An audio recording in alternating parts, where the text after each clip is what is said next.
Hey, what's up guys? Tony here, and welcome to episode 3 of Tuesdays with Tony. And just in case anybody's coming across this video sort of randomly or through the suggested video section, you're probably wondering, hey, why is it called Tuesdays with Tony if he's posting this up on Wednesday? And that's because I do the commentaries on Tuesday night and I upload the videos Wednesday morning. So I figured alliteration is a great way for people to remember stuff, and it's a great way, and it sounds great too. So Tuesdays with Tony stuck because Wednesdays with Tony, it just doesn't sound as good. So also the thing you're gonna probably notice right off the bat is that this is a Madden video, and for those of you guys who aren't really into sports gameplay commentaries, I say maybe you should just click the video down but listen to the commentary instead if football's not your thing. And if it is, great, you're in the right place. Unfortunately, though, I'm not going to be talking about football as much as I would, because last night was a ass kicking by the Chargers, and it warrants discussion, but I don't really want to get on that because those wounds need to heal. I've got 2 weeks until the next game, and I just don't want to anymore, you know. I did too much. I did too much of that yesterday. I really don't want to revisit it. But that being said, that this is also a reason. The commentary is also a reason why I wasn't able to put out a Madden video on Sunday, because, as you guys know, I posted the Medal of Honor beta, my final thoughts on the beta. I posted that on Sunday morning. I actually started uploading it and went to bed, and then woke up the next morning and kind of finished the nuts and bolts of the upload. But I worked really hard on Saturday, writing my thoughts out, talking with Chris, Fake Thriller, about my thoughts and clearing my mind and sort of clarifying what it is that I wanted to say to you guys, because I really want to make sure that I presented to you guys a very comprehensive and a very objective commentary about Medal of Honor, so that way you guys, as I said in the commentary, you know, you get a no shit sort of commentary about the beta, my thoughts, and whether or not I'm going to purchase the game. So anyways, now that I've totally mentioned that commentary, if you want to watch it, you can just click on the my channel page, and it'll be the video right below this one. Anyways, what I want to talk about a little bit here, and I might stray from this topic a little bit, is kind of what I did on Sunday. I'm not going to give you a blow-by-blow commentary about, hey, this is what I did on Sunday, this is what I saw, but I want to touch upon the museums that we have here in the States and museums that we have internationally, and I'm not going to speak for all museums. I'm only going to speak about my own personal experience, because I'm just not going to start generalizing and just making up shit. So here we go. The museum I went to, it was a Museum of Tolerance in Los Angeles, and I went with a group from my school. I'm a member of the Phi Alpha Theta History Honor Society. Actually a new member. Apparently I was talking with the professor in charge. He's the advisor of the group. He was telling me last Wednesday, he goes, oh yeah, by the way, in the spring we do this sort of initiation thing. And I was like I asked him, like hazing, you know? He said, well, no, but it's sort of initiation. But he knows that I'm graduating in December, so he's like, well, you won't be here anyways. I'm like, well, you know, we'll see. Because I do want to take some classes in the spring. Anyways, so before I get off on that topic, it was a field trip, about 20 people or so from the History Honor Society of Phi Alpha Theta and the History Club we have at my campus. They work very closely together, mainly because the population is so small between, you know, people who are that active about doing history and about pursuing history. So and they just kind of, it works hand in hand. I mean, it's a, you know, History Honor Society and then a, you know, club dedicated to history. Why not, right? Anyways, so we went to the Museum of Tolerance, and our tour guide was this British guy, an attorney who volunteers. He's been volunteering for 4 years at this place, and he does it part-time. And he had a very interesting story to tell, because his mother was a German refugee during, you know, World War II. She foremost out of Germany the second Hitler came to power, or at least he didn't really go into that specific of details, but basically the long story short is she got the hell out of Germany when things started to go south for the Jewish people, and she and he are of the Jewish faith. So he has a very personal connection with the museum and with educating younger people and the populace at large of the things that happened during the Holocaust, during World War II. And so we were there. We were at the Museum of Tolerance for it's about 3 hours. I mean, it was a long 3 hours, because you're standing the whole time. You're walking through these exhibits, and it wears on you. But the first, say, 90 minutes was totally dedicated to the Holocaust, and rightfully so. It is a very powerful, and it's a very powerful topic, and it is something that nobody should ever forget. I mean, that is one of those things that should be taught forever and ever. It should never ever leave any sort of academic criteria. That is one of those things that anyway, just any sort of genocide in general is just one of those topics that needs to remain in any sort of academic course load. Anyways, I don't mean to totally hammer that point, but I feel very strongly about it. And the thing though is that I totally feel this is a very important topic to discuss with everybody, and I mean, there are people out there who firmly believe that it didn't happen.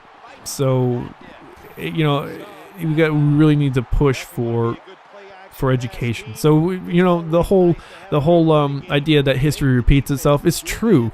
We see that time and time again throughout history, is that, yeah, it does repeat itself, and we'd like that not to happen again, especially to 6 million people. But the one thing that I had found while I was there that struck me, that kind of, I'll be very honest when I say this, it sort of took me out of the place, because I went with my friend and my fellow history peer, Kim, and I've mentioned her before. She's a super hockey fan, she's a Ducks fan. And a fellow historian, this guy Jay, this guy John. Well, I call him John. Apparently, he goes by Jay too. So, anyways, so Jay and Kim, and then Kim's friend, this guy Brian. Anyways, so we went, and so as I'm walking through these exhibits, looking at this, how they're presenting it to the American audience. They're presenting a narrative, and they're weaving a story, and they're trying to elicit a certain response from us as an audience, and a lot of people, there's at the end of the exhibit, there's a lot of just somber feelings. It's just very melancholy after it's all done, and it's just like it's a very heavy, like I said, it's a very heavy topic, and it weighs on you.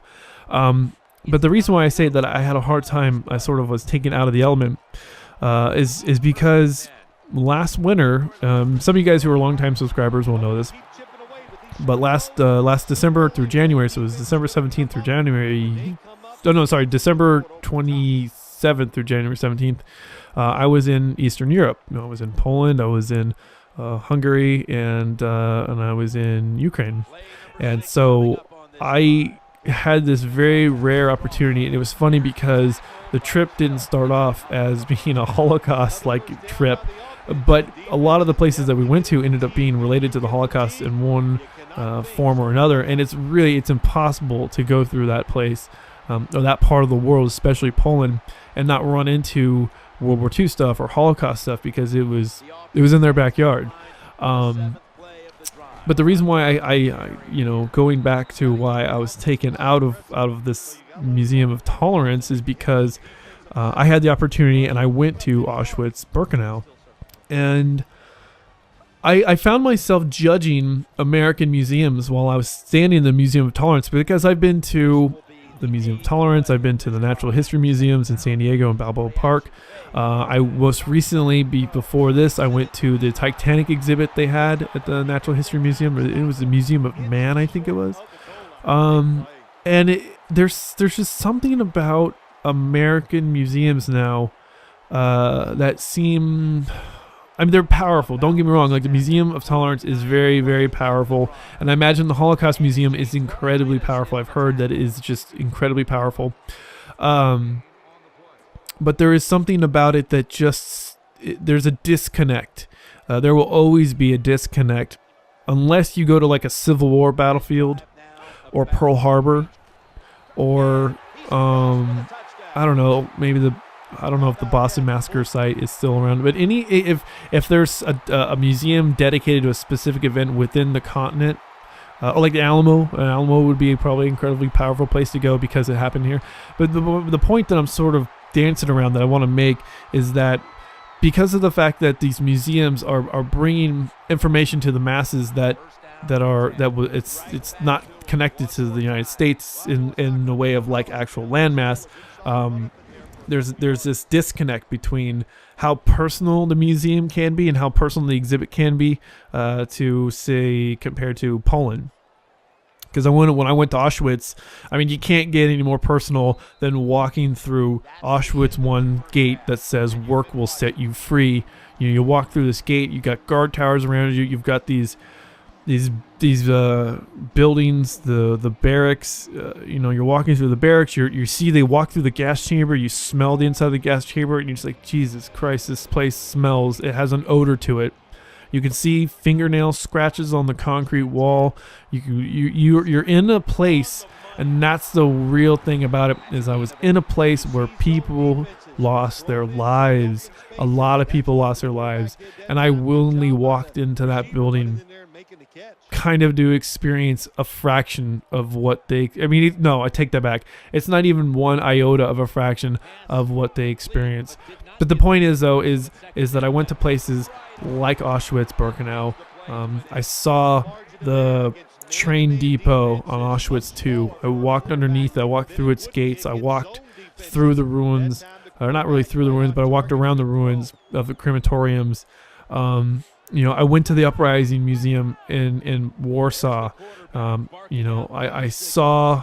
There's buildings there. I went to the Museum of Terror in Budapest, and I walked through the same buildings that Hungarian Nazis and Hungarian Soviets. Once there was a switch, once the Soviets came in and took over Hungary in Budapest, suddenly the Nazi Party was out of fashion, and the Nazis basically switched uniforms and became Soviets. And anyways, I walked through these, and it was a building that was used by the Nazis and a building that was used by the Communist Party, and the atrocities that were done in this one building. It still stands today, and it's now a museum.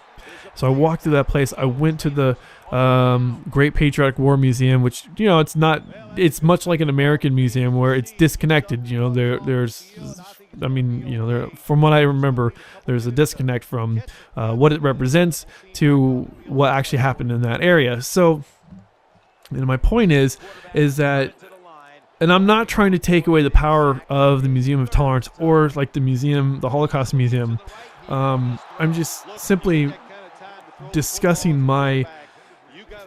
I'm just simply discussing my observation that because we're an American audience, because we're sort of an island to the rest of the world, there is a disconnect, a very sad disconnect from what occurs. On the other part of the world, other parts of the world, and I just found myself in quiet reflection about that while I was on this tour. And it's not as if now I don't want to make this sound as if I sat here contemplating this what was going on in my head, what I'm talking about right now, while I was in the museum, and I wasn't appreciating the exhibit for what it was, which is a very powerful, moving exhibit to inform the public about this tragedy. And you can't even call it a tragedy. I mean, this god awful thing that happened to 6 million Jews and countless many gypsies and homosexuals and just undesirable people at the hands of the Nazi Party. That's not what I'm saying. I'm just saying that as I was moved by the museum, I had noted to myself that it was hard to be as moved by this place because I've been moved by bigger places. I've been to the actual places where these events actually occurred, not just had gone to another museum. I mean, I could be I'd be a dick, a huge dick, if I was just like, well, I've been to this museum, so I've seen this, so this is no big deal. That's not what I'm saying. It's just that I have been to Auschwitz. I have walked the same places. I've seen where they executed people. I've seen where they hung people. So those are powerful events. And the reason why I bring it up is because at the end of the tour, the tour guide was asking us, what did we learn? What was one thing from this exhibit that we learned? What do we take away from it? And people were asking, he was asking people, and people were giving up their very candid responses to the power of the exhibit. And I was really hoping he wasn't going to point at me and ask me, because I didn't know what to say. I actually sat there like kind of not panic stricken, but I kind of was a little nervous about him calling on me, just because of the fact that I don't know what I would say. I'd be like, well, this is a very, very powerful place. But it's not Auschwitz, it doesn't have the same power to it. So anyways, the rest of the museum, it had this whole notion of stereotyping and trying to. It's basically, when it gets down to it, the whole museum was about being obviously tolerant. It's in the name of the museum, but coming together as a people, not just Americans or whatever country you might be from, but as a true race of mankind. Sort of the do unto others sort of approach. Anyways, it was a great experience. It was a great day. But I thought that I would just kind of share my candid feelings about my thoughts when I started to really compare these, the American exhibits that we have here in the States to the things that I've seen overseas. Because I've really, now that I've been overseas and I've seen these museums that they put up, I'm actually really blown away by the depth and it's a personal touch. And as I said earlier, I mean, this is where these events actually happened. Like I said, in Poland, Hungary, and Ukraine. I mean, these are places where things actually happen, and they built museums not only to educate the people, but in, like, say, Auschwitz now, it's a place where people go to mourn, to remember their loved ones. It's not just a place for education. It serves multiple functions. And that's probably why it was those places, all the places that I mentioned before, were so powerful, as opposed to just, say, a museum here where they're trying to get a certain message across in a certain amount of time with a certain amount of artifacts and a little bit of artistic license. So anyways, guys, thanks for watching, thanks for subscribing, and I'll talk to you later.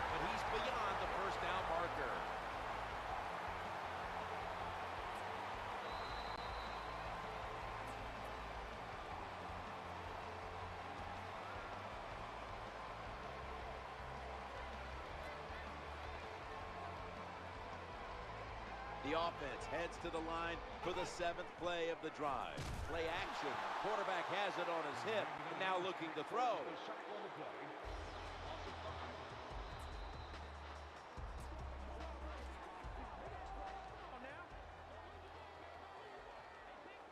This will be the 8th play of this drive. The give. Now cutting to the right side, looking for some open space. And the defense will use one of its timeouts right here.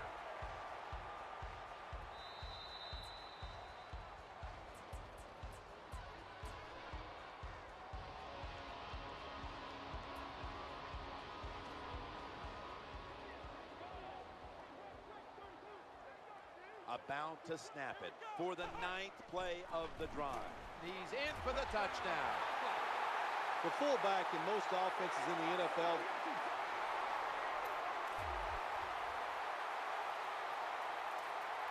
That's going to do it. The clock hits 0, and this game has come to an end.